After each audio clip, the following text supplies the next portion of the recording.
A few weeks later, Martin the poor farm worker came to see Ogechi and they spent time together. In her selfish desire, Equitters openly maintained that Chimso would marry Meche and constantly laughed at Ogechi and her poor Martin. In fact, she gave her blessing and stated that they were both compatible to each other. Clifford was unhappy and furious towards her. "Equitters, are you out of your mind? What you are doing to this young man and your daughter is certainly not right. Trust me, my husband. I am doing what's best for the girls. Ogechi have to marry her poor farm laborer while Chimso marries the rich Meche, period," she said. In the calm and peaceful African community in Iboland stood the vibrant and lovely village of Abali. The village of Abali, known for its warm people and spirited festivals, was surrounded by flourishing farmlands. It was a community where everyone knew everyone else. It was in this close-knit community that a farmer named Clifford lived. Clifford was a respected farmer and a man of the people who liked seeing people around him happy. He was quiet but generous, a man whose heart was large enough to carry both grief and love. Years ago, Clifford had known tragedy. His first wife Neoma, a kind and beautiful woman, gave birth to their only daughter, Ogechi. But few days after giving birth she fell ill and passed on unfortunately. The pain of her passing to Clifford was like a wound that refused to close. But in time, Clifford found solace in a familiar face, Equitters, the young woman who had served as his housekeeper since before Neoma's death. Equitters had been helpful during his sorrow period. She cooked and made sure he was okay. She cleaned and kept the household in order, and she took good care of baby Ogechi. Equitters wholeheartedly went all out to play a role of a good mother in the life of Ogechi and treated her like her own child. She always played with her, ensuring that she was always a happy child. And eventually, her dedication and love for Ogechi touched Clifford in a special way. One thing led to another and Clifford fell in love with her. He finally made her his second wife. It was a good step in the right direction for Clifford and Ogechi. Equitters was a perfect stepmother. She raised Ogechi with motherly love and care, making sure she had food in her belly and clothes on her back. 2 years after marrying Clifford, Equitters bore a daughter of her own, whom they named Chimso. From the moment Chisholm took her first breath, Equitters began to draw invisible lines in the sand. Her love for Ogechi slightly shifted to Kismo and she began to care less for her. Behind the smiles and warm greetings lay something deeper, an unspoken bitterness. Ogechi and Chimso grew up together, loving each other, laughing, playing, and doing almost everything together. They were best friends, bound by love and innocence. Ogechi looked after Chimso as her younger sister and would do anything in her powers to protect her. As the two beautiful sisters were growing, Equitters would murmur, when she thought no one listened, "Chimso must excel in life more than Ogechi. I will make sure she marries better husband than her sister. She will not serve another woman's child." And so, as the girls grew into breathtaking young women, it became clear, Equitters' love for Ogechi was only surface deep. She smiled at her stepdaughter during the day, but her heart was focused only on Chimso's future, making sure that every good thing comes to Chimso instead of Ogechi, whom she now regards as another woman's child. She constantly whispered and promised Chimso that she would excel more than her sister Ogechi. But she never understood the true reason behind her mother's special interest over her future to be better than Ogechi's. Far away in a neighboring kingdom lived a wealthy bachelor named Martin. He was a successful and wealthy businessman, who had so much going well for him, except true love. He was not so lucky with good women. So he became tired of being loved for his money. Every woman he met bowed before his riches, not his heart. And so, he came up with a bold plan. "It is time for me to go beyond this city to find a woman who will love me when I am nothing," he told his loyal driver Meche. Together, they left the city and embarked on the journey in search of true love. Their first stop was Abali community. When they arrived in the village, they lodged in a low-cost local guest house without fancy amenities. The next day, Martin, dressed as a local farmer, stepped out and walked around the village. Ogechi, a very hard-working girl who often takes her father's farm harvest to sale, was at their local market that day to sell yam. As fate would have it, on her way back Martin saw her and he decided to approach Ogechi. "Hi beautiful, how are you? I am Martin, a farm laborer from the neighboring village. May I know your name?" "My name is Ogechi." "Are you from this village?" Martin asked. "Yes, I live a few streets away from here," she responded. Martin told Ogechi that he was stranded due to the fact that the man he worked in his farm did not pay him that day but promised to pay him in a few days. He asked Ogechi if she could help him with something to eat, no matter how small. Ogechi had compassion on him and took him home. She told her father that Martin was her friend from the neighboring village who works on the farms. She explained to her father Clifford of Martin's situation and he allowed her to prepare food for him. She later handed Martin a bowl of food to eat. After the meal, Martin thanked her and was set to leave. Ogechi volunteered to see him off. "Ogechi, why did you lie to your father that I am your friend? You barely know me, yet you are so kind to me. It is true that I do not know you, but you are human and a hardworking man. I did what I was supposed to do. Thank you very much, Ogechi, you have a good heart. I believe you will make a good wife." Ogechi smiled. "Would you mind if I visit you again tomorrow?" Martin asked. "Not at all, you are free to visit if you wished," Ogechi responded. And they called it a day and Ogechi returned home. When she got home, her stepmother was angrily waiting for her.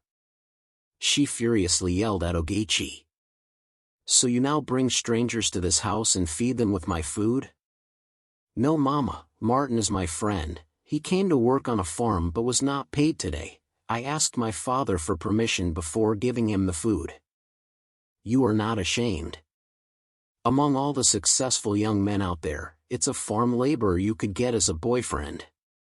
I know your sister Chimso can never bring home a common laborer as a boyfriend, talk more of giving out my food to him for free." "Mama, I didn't say Martin was my boyfriend. I said he is my friend and there is nothing wrong even if I chose a laborer as a boyfriend provided I am happy with him." At that point her father Clifford came out and cautioned Equitters to stop giving her daughters wrong impressions concerning their choices as regards to men. The next day Martin visited Ogechi and they had good time together. "Do you have a boyfriend?" "No, why do you ask?" "I would like you to be my girlfriend, if you wouldn't mind. I know I am not rich but I promise to do my best to keep you happy," he said. "Well, you seem to be a good person with the little time we have been together. Being rich or not is not my worry. I only want a man who will respect and cherish me. I do not put so much value on material possessions." "So are you accepting to be my girlfriend?" Martin asked. "Yes, I do." From that day they started dating, but each time Martin visited, Equitters her mother would laugh at them and speak ill about Martin. One afternoon Meche saw Chimso at the village market and gave her a ride home. He spoke with confidence and style. "Good afternoon, beautiful. You shouldn't be walking under this sun. May I offer you a lift?" Chimso smiled. "Yes, I wouldn't mind." She hopped into the car.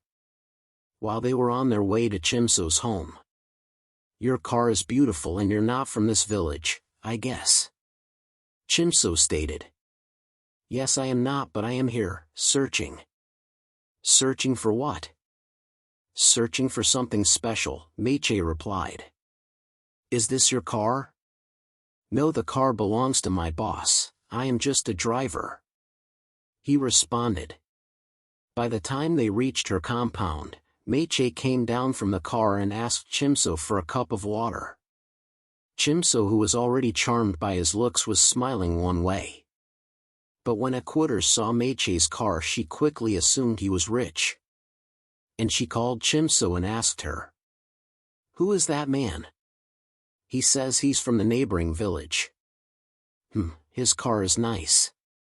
Is he a businessman with money?" "No, Mama, he is a driver. The car belongs to his boss, but he is handsome," Chimso responded. Equators nodded, but her smile was short-lived when she realized that Meiche was a poor driver. She frowned.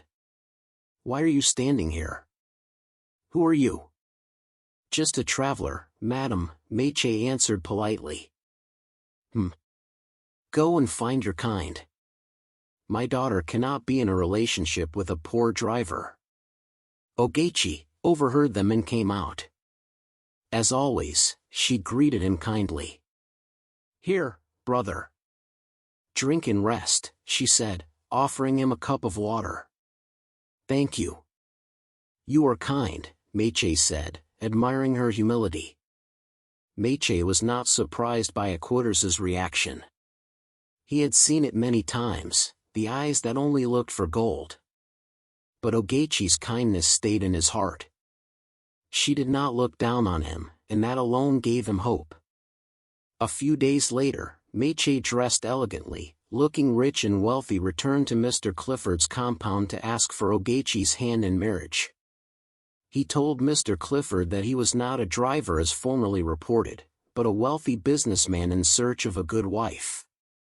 Meiche claimed to have returned from the city in search of a wife, and when he saw Ogechi few days ago that he was impressed by her humility and good heart. But Mr. Clifford told Meiche that everything lies in the hands of Ogechi to accept him or not. When Ogechi was questioned by her father, she stated clearly that she does not know the man and cannot possibly marry him, stressing that her heart belongs to another. When Equators saw Meiche that day and noticed how wealthy and rich he looked, she rushed inside and brought Chimso out. "My in-law," she said, "this is Chimso, my beautiful daughter. You have already met her. Her sister Ogechi is already taken by a farm laborer called Martin. Their marriage is coming up soon. Chimso will make a better wife to you." But Meiche told her he was there for her other daughter Ogechi, but she wasn't too impressed. Throughout that period, Meiche visited Mr. Clifford's home almost every day, and Equators continued pressurizing him to marry Chimso instead of Ogechi. When he had the opportunity to be with Ogechi, he promised her every good thing one could ever think of, trying to compel her to leave her poor farmer boyfriend and marry him. "Listen, Ogechi, I have everything you will ever need to be the happiest woman on earth. Just marry me and you will live a life of affluence and enjoy every good thing money can buy." Meiche boasted. "Well, money is not everything. It can do a lot to improve one's life, but it cannot buy love and happiness. I love Martin the way he is, and he loves me too. There is no way I can leave him for you or for any other. My mother is right after all. Maybe you can go ahead and marry my sister Chimso because I am not available," she concluded. To test the family further, Meiche returned another day, this time with his boss Martin, who posed as his driver in a way that no single person in Mr. Clifford's family recognized him as the poor Martin, the farm laborer. Equators's eyes widened with greed once again, and she rushed to her daughter. "Chimso, put on your best dress. This is our chance. That man is here again today," she whispered. But the elegantly dressed Meiche was there to see Ogechi, the kind and humble lady that gave him water to drink the first day he visited them. Equators, determined to manipulate the situation, approached Meiche yet again. She is not around and she is already engaged to one farm laborer.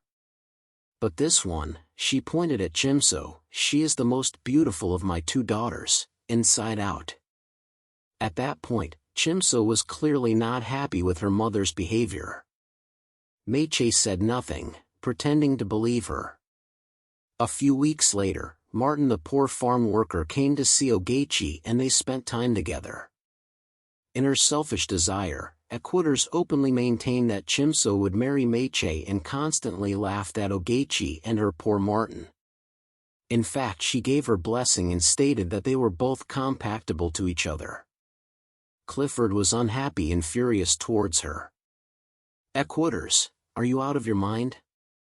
What you are doing to this young man and your daughter is certainly not right. Trust me, my husband.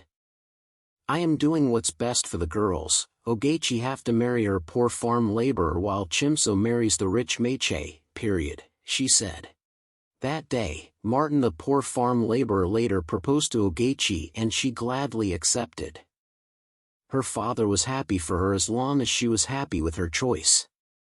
Equators was happy too that Ogechi chose to marry the poor Martin, leaving Chimso with the opportunity to marry the wealthy Meche.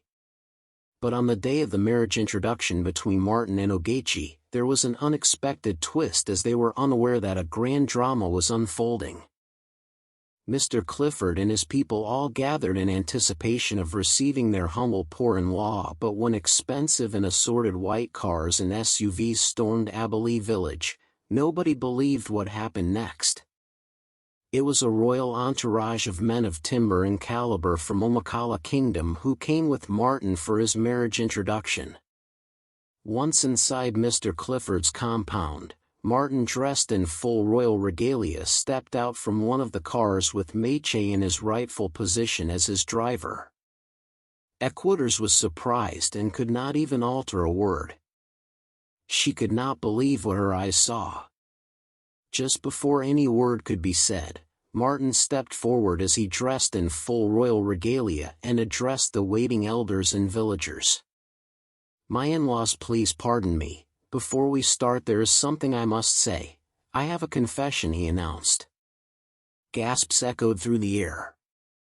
I am not a poor farm laborer as you have known these past weeks. My name is Prince Martin, the Crown Prince of Omakala Kingdom. I came to Abali village in disguise to find love, a woman with a true heart, and I have found that in Ogechi. As people murmured in shock, Equators' face turned pale. Then, who is Meche the wealthy businessman? Equators questioned aloud. Meche immediately stepped forward, smiling. I am just Prince Martin's loyal driver, but now, as you can see, true love cannot be bought with money. You tricked us, she shouted. No, Martin said gently. No, he didn't. I put into it because I only wanted honesty and true love. And I found it in your daughter Ogechi. The crowd erupted with surprise. Later that evening, Clifford angrily confronted Equators. How could you show wickedness to your daughter Ogechi? What exactly is her offense? You fronted unwilling Chimso and made sure you pushed Ogechi out of the way as if she was nothing to you, but you failed to know that destiny cannot be changed. She's not my blood. She is not my daughter. Equators snapped. Why should I care? I did it for Chimso. You raised her, fed her, and bathed her. That makes her yours too. Why the sudden change? I never asked for her, she replied bitterly. Clifford's heart broke. For the first time in many years, he saw the true heart of his wife. Ogechi, who had done nothing wrong, overheard them and found out that night that Equators did not give birth to her. And it became clear to her why the sudden change in the behavior of the only mother she had known. She felt alone, devastated and rejected by the woman she had called mother her entire life. And she couldn't help it but cried and tears rolled down her face. Chimso tried to console her but ended up crying with her. Sister Ogechi, please stop crying. I don't know why Mama said all that. But even if she is not your real mother, I am your real sister and Papa is your real father. Chimso assured her. I never asked to be more than what she wanted me to be. But I am not ashamed to be who I am. she cried. Her father Clifford later spoke to her and explained to her who her real mother was, and he assured her that Equitas was still her mother no matter all she did. Ogechi and Martin later got married in a grand traditional royal wedding.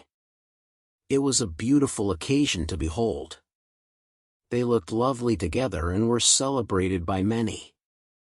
In the quiet corners of their new home they found peace and their love blossomed. "Why did you choose me?"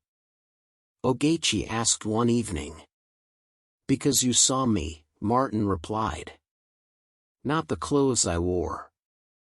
Not the riches I hid, but just me.